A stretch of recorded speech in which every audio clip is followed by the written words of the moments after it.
C'est pourquoi, quand nous disons nous venons faire la volonté de Dieu, ce n'est pas nous qui décidons de ce que nous devons faire.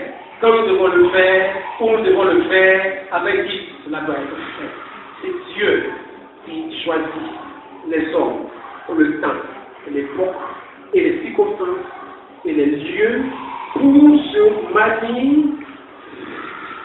Car le Dieu que nous servons est le Dieu qui déclare que j'exauce, ne pas dire, j'exécute la parole de ce que j'ai envoyé.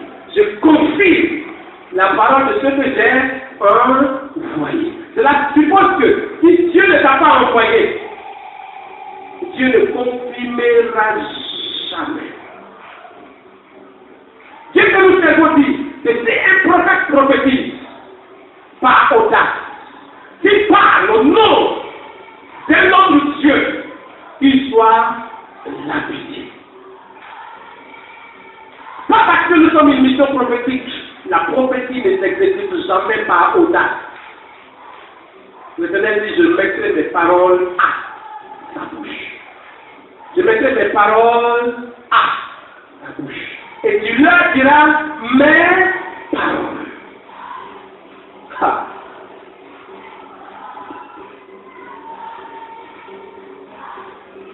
Et pour chaque situation, Dieu doit parler.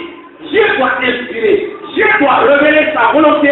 Dieu doit révéler son projet. Dieu doit révéler son plan avant qu'un homme de Dieu se lève pour marcher. Maintenant, les hommes de Dieu aiment ça. Ils veulent faire croire que c'est eux qui commandent Dieu. C'est eux qui dirigent Dieu. C'est eux qui orientent les décisions à la place de Dieu. Jamais. Jamais. Jamais. Jamais. L'Esprit de l'Éternel m'a dit un jour que l'onction ne se retourne jamais contre à tous. Jamais. L'onction ne se retourne jamais contre à tous. Aucun homme de Dieu, quels que sont les degrés d'onction que Dieu nous donne, ne peut forcer Dieu à exécuter quelque chose qui est contre la volonté de Dieu. Jamais. Jamais. Avez-vous déjà vu un ambassadeur contredire le président du pays qu'il a envoyé en mission? Ça peut exister. Ça peut exister. Ça peut exister.